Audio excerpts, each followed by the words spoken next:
Delighted to be joined by Bundesliga commentator Kevin Hatchard. Kevin, thank you so much for joining us. Great to be here. Thank you. So the Europa League starts again this Thursday, and we are away to Hoffenheim, who are, I think, 26th in the Europa League in the long extended table. It's been an interesting season for them. They're normally sort of floating around mid-table. At the moment, trying to stave off relegation, just like someone else we know. Recently, Andrej Kramaric said, I'm paraphrasing a little bit, it's been a shit season. What is going on there? Yeah, I think you have to take this back to the summer because Alex Rosen, who'd been the sporting director responsible for the transfers for a long time, he was allegedly pushed out of the club, certainly left the club, and a lot of players weren't happy about that. What it meant was you then had this kind of power vacuum, and it took them a while to, get their ducks in a row and sort their transfers out, and they ended up doing quite a lot of expensive late business. And they brought in Christian Ilse in November. He replaced Pellegrino Matarazzo. Matarazzo had got them into Europe last season, but had been, somebody who seemed to be on the edge of being sacked for a long, long time before he was. And I think that uncertainty transmitted through to the players. And so you've had a bit of a perfect storm, really, because you've got a situation where they've brought in the sporting director and the coach from Sturm Graz, who are the Austrian champions, but there could be quite a lot of sniffiness in Germany towards Austrian football. And I think a lot of the players looked at that and thought, well, what is this? What are we actually doing? And so you had that situation. They've been really poor on the pitch, too easy to get at defensively, conceded way too many goals. They've conceded at least once in the last 29 Bundesliga home games, which is a club record. Wow. And it's only 2 off the Bundesliga record of 31 that was set by Stuttgart. So you've got everything. Underperforming players, angry players, players who lack confidence, but they did get a really important win at Holstein Kiel at the weekend. Underperforming players, angry players. I wanted to talk about Hoffenheim, not Tottenham, Kev. Yeah. What is the expectation of Hoffenheim? It's a team that sort of came up from the bottom divisions. You see that quite a lot in European football, in Germany. Is it 2008, their first season in the Bundesliga? What are the expectations at the club? I mean, this is a relegation battle they're not used to, but what are the expectations at the club? Europe. That's what they aim for each and every season. But as you've mentioned, it doesn't always work out that way. They have flirted with relegation a few times since they came up for the first time in 2008. If you look at their history, they were a village club not that long ago. They were right down in the kind of, 8th, 9th tiers of German football.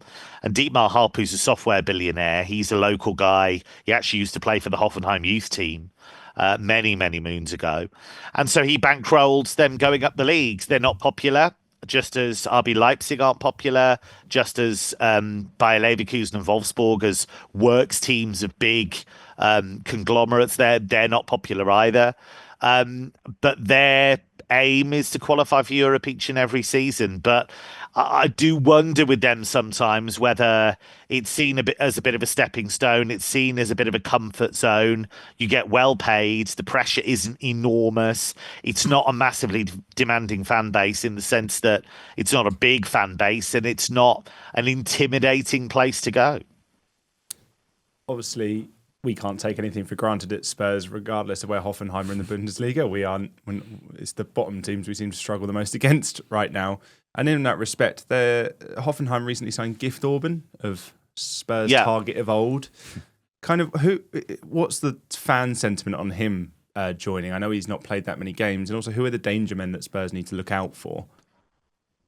Yeah, I mean, the Gift Orban thing, I mean, he's obviously not going to be able to play because he wasn't registered for the league phase, but he's a sign of them spending quite a lot of money on things that aren't a sure thing in the sense that, he was great at Ghent. He got that hat-trick against Istanbul Başakşehir, but he lost his way at Lyon.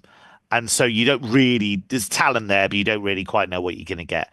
In terms of their better players, Tom Bischoff's a good young midfielder who we think is going to join Bayern when his contract expires in the summer. Classic situation where Bayern hoover up some of the best young players, but it looks as though that's the way that's going to go. Adam Hložek had a good game at the weekend, scored a couple of excellent goals. He's been underperforming, but he was part of Leverkusen winning an unbeaten German double which had never happened before. So he did that last season. So there's talent there, absolutely. I think where you can get at them is defensively. They're all over the place defensively. There's been a lot of changes, a lot of injuries in that back line. Alexander Prass, who was a summer signing from Sturm Graz, he's really struggled on that left-hand side, really found it difficult. And so I think Kramaric, again, record scorer, scored a really good goal at the weekend, very vocal, very angry, so fueled by fury at the moment. So he's a bit of a danger too. So they've got good players. That's never the issue. It's just the fact that collectively it doesn't always work. And that might be something you recognise as well. You mentioned Bayern there, a team that beat them 5-0 recently, as you said. Just away from Hoffenheim, obviously we've got our eyes on Bayern with Dyer and Harry Kane. Kane's got that hanging over him, no trophy. They're out the German Cup, obviously still in the Champions League, top of the Bundesliga, but I wouldn't say a wobble, but they're not pulling away as much as maybe they thought. How do you see the Bundesliga title going, and is Kane finally going to win something? Yeah, I mean, it's more that Leverkusen are staying with them than a wobble. They've had a really interesting few weeks, actually, because there were a couple of weeks where Leverkusen played first, they won, so Bayern were under pressure and they responded and won. And at the weekend, it was the other way around because they were able to beat Wolfsburg, Bayern, and then in the evening, Leverkusen beat their local rivals Gladbach and got the win. So it's 4 points between them at the moment. They're having a good old punch-up. They play each other at the Bayern Arena in February, so that's going to be fascinating. I think Bayern probably will win it because I think Vincent Kompany has done a really, really good job, and I'm putting the French spin on it because that's what he's asked for, and I've trained myself to do it. But he has made a big impact.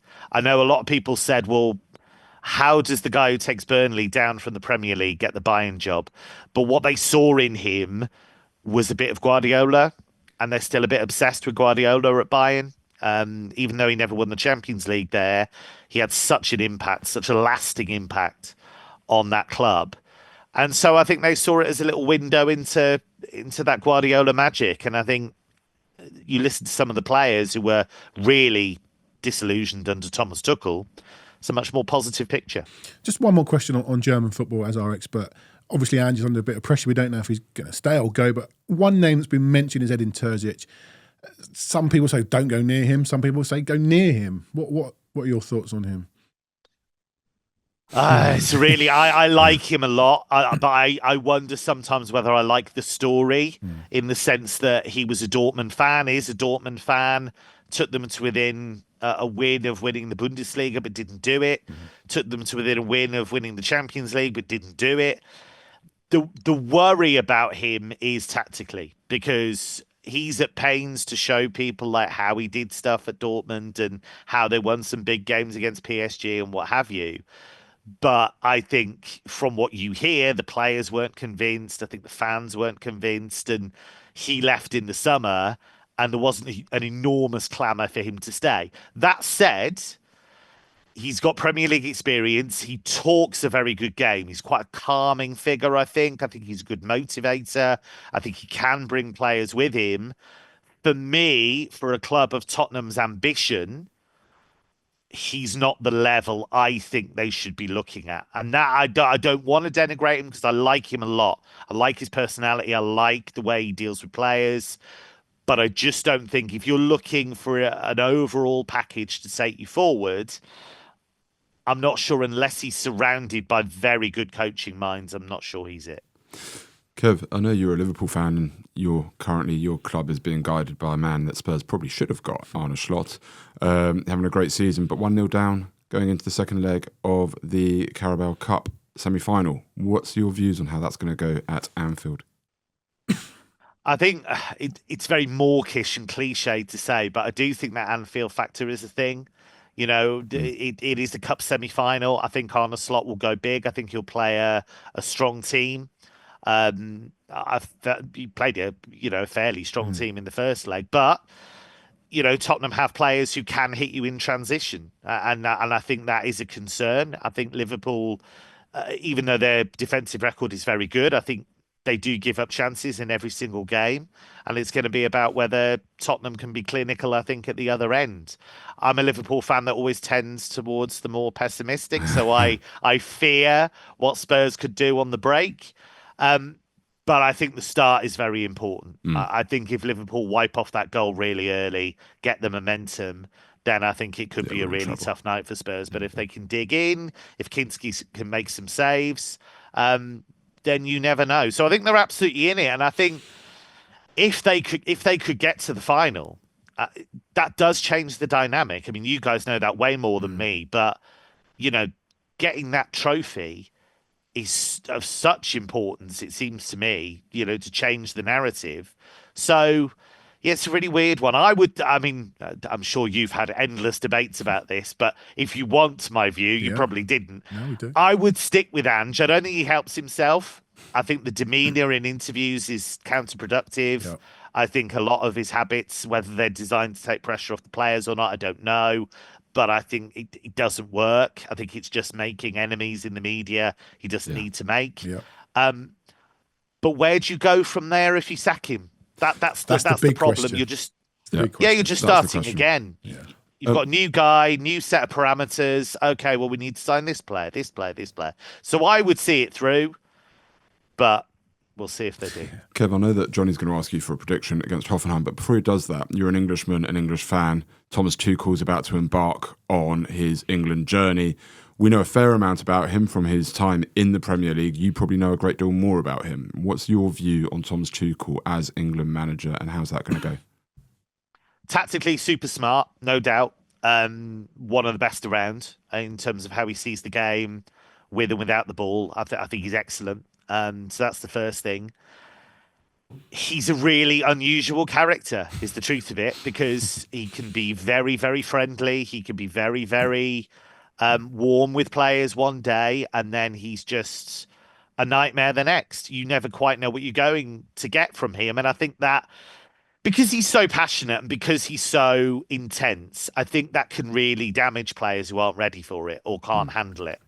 So I just wonder with England whether that will actually rein in some of his worst excesses, because he won't have that day-to-day contact with the players. So his methods and the way he is, it's kind of it's a bit of a cliche, but a bit of a mad professor kind of vibe about him. He's very Guardiola in a way. He's so focused on the details and stuff. And if you don't carry that out, he gets very angry. But I think with that short amount of time with the players, I think that'll be okay. And I think he's a very good cup manager. Look at his time with PSG, got them to a final. He got them closer than anyone to winning the Champions League. Won it with Chelsea in quite a short space of time. I think he's got the tools to do it. And he won't have what he's had at clubs, which is, I want this player. Why haven't you got me this player? So he won't have that with the FA, because the international football doesn't work like that. So I think a lot of the bad stuff should be wiped away. And if you get enough of the good stuff, he can win a World Cup. Okay, well, here's hoping. Just back to Thursday night, Hoffenheim. Just had a look there. Unbeaten at home in Europe this season. Home form overall is a little bit patchy. I know that Liverpool and City have won there in Europe before. Are Spurs going to go there and come home with 3 points?